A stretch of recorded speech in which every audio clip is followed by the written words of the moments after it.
Before I begin, I want to share something. I am not a professional artist. In fact, I'm still a beginner, and this painting was created by me as part of my learning journey. So, when you look at this artwork, don't think of it as a masterpiece hanging in a museum. Think of it as a beginner trying to capture a feeling, a story, and a place that has fascinated people for thousands of years. And honestly, that's what art is about. Not perfection, not flawless brushstrokes, but expressing something meaningful. When I started working on this painting, I wasn't trying to create a perfect image of Krishna or Vrindavan. I simply wanted to bring to life the peaceful world that comes to my mind whenever I hear stories about Krishna. The first thing that attracts me in this painting is the atmosphere, the calm cows, the large tree, the bright greenery, Krishna sitting peacefully with his flute, and Radha beside him. Even as a beginner, this was the feeling I wanted to capture, the serenity of Vrindavan, a place where nature, music, animals, and people seem to exist in harmony. When most of us think about peace today, we imagine going on vacation, switching off our phones, or escaping from work and responsibilities for a few days. But when I imagine peace, I often think about scenes like this. A quiet afternoon beneath a tree, birds singing in the background, the sound of a flute floating through the air, cows resting nearby. No rush, no stress, no competition, just a moment of stillness. That feeling is what inspired this painting. Now let's talk about Vrindavan. Vrindavan is not just a town in India. For millions of people, it is a place filled with stories, emotions, devotion, and memories. It is believed to be the place where Krishna spent his childhood. Every corner of Vrindavan has a story connected to him. Whether it is a forest, a riverbank, a temple, or an old pathway, people believe that Krishna once walked there. Even today, many visitors say that Vrindavan feels different, not because of its buildings or roads, but because of the atmosphere. People come from all over the world searching for something. Some come for devotion, some come for curiosity, some come simply to experience the place they have heard about since childhood, and that is something fascinating. Thousands of years have passed, yet the stories remain alive. At the center of those stories is Krishna. Now, Krishna is a very unique figure. When people hear the name Krishna, different images come to mind. Some think of a playful child stealing butter. Some think of the flute player surrounded by cows. Some think of the wise teacher of the Bhagavad Gita. Some think of a symbol of love and devotion. And what amazes me is that all of these images belong to the same person. Krishna is playful yet wise, mischievous yet compassionate, human yet divine. It's one of the reasons why people across generations continue to connect with him. In this painting, I chose to show Krishna in one of his most peaceful forms. Not as a warrior, not as a king, but as the flute player of Vrindavan. The flute itself has a special meaning. According to tradition, whenever Krishna played his flute, everyone was drawn toward its sound. Not just people, animals too. Nature itself seemed to listen. Of course, whether someone believes these stories literally or symbolically is their choice, but the message behind them is beautiful. The flute represents a call toward love, a call toward peace, a call toward something greater than ourselves. Another important part of this painting is the presence of cows. Many people associate Krishna with cows because he spent much of his childhood as a cowherd, but beyond that, cows symbolize gentleness, simplicity, and harmony. When I included them in this painting, I wanted them to contribute to the calmness of the scene. Notice how nothing here feels aggressive or chaotic. Everything feels balanced. And then we have Radha. Whenever people speak about Krishna, it is difficult not to mention Radha.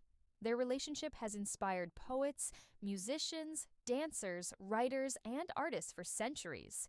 Many people view Radha and Krishna as symbols of pure devotion and unconditional love. Their story continues to inspire countless works of art even today, which brings me to something interesting. Why do artists keep painting Krishna?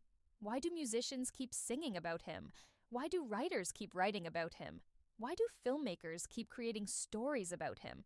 The answer, I think, is that Krishna represents different things to different people. To some, he is God. To some, he is a philosopher. To some, he is a friend. To some, he is a source of comfort, and because everyone sees him differently, every artist creates a different version of him.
When I was thinking about what scene to paint, I realized something interesting.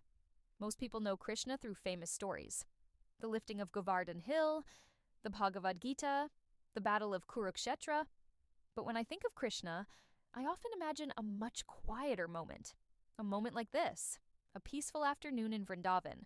No battles, no kingdoms, no great speeches, just Krishna sitting beneath a tree with his flute. And somehow, those simple moments feel just as powerful. In today's world, everything moves so fast. We wake up and immediately check our phones. We spend hours scrolling through social media. We compare our lives with people we've never met. We're constantly chasing the next goal, the next achievement, the next milestone. And yet, despite having more technology than any generation before us, many people feel stressed, distracted, and exhausted. That is one reason why scenes from Vrindavan continue to attract people. They remind us of something we may have forgotten: the value of slowing down, the value of being present, the value of finding happiness in simple things. When I look at Krishna in this painting, I don't just see a religious figure. I see someone completely at peace with himself and the world around him. And I think that is something many of us are searching for today. The more I read stories about Krishna, the more I realize that his teachings are not only for ancient times. Many of them still apply today.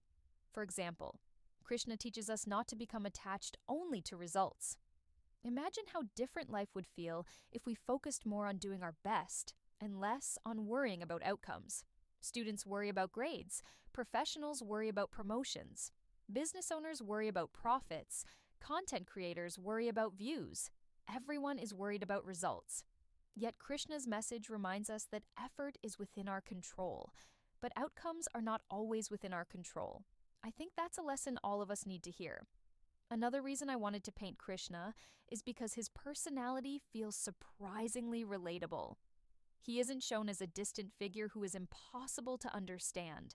He laughs, he plays, he makes mistakes as a child, he forms friendships, he helps people, he faces challenges. In many ways, his stories feel deeply human, and perhaps that is why they continue to survive through generations. People see parts of themselves in those stories. Some see friendship, some see love, some see wisdom, some see courage. and some simply see hope. What I also find fascinating is how Krishna has inspired artists across centuries. Think about it. Painters have painted him, poets have written about him, musicians have sung about him, dancers have performed stories about him, filmmakers continue to create movies and shows about him. Even today, thousands of years later, artists continue to find inspiration in Krishna. Very few figures in history have inspired so much creativity. And that made me wonder something. What is it about Krishna that keeps inspiring people? I think it is because every generation discovers something new in his story. Children see adventure, teenagers see friendship, adults see wisdom, devotees see divinity, artists see beauty, and philosophers see meaning. The same stories continue to speak to different people in different ways. That is incredibly rare. While creating this painting, I spent a lot of time thinking about the relationship between art and imagination. After all, none of us have actually seen Vrindavan as it existed thousands of years ago. We imagine it, we visualize it, we build it in our minds through stories, and art gives us a way to share that imagination with others. This painting is not meant to be a historical photograph. It is my imagination of a peaceful moment in Vrindavan, my interpretation of a timeless story, my attempt to transform an idea into something visible. And I think that's one of the most beautiful things about art. Two people can look at the same painting and notice completely different things. One person may notice Krishna, another may notice the cows, someone else may notice the tree, someone may simply notice the colors, and none of them are wrong. Art speaks differently to everyone. That is why stories about Krishna continue to survive. Not because they are old, but because people continue talking about them, painting them, singing them, and sharing them. Thank you for joining me on this journey through my artwork and through the timeless world of Krishna and Vrindavan.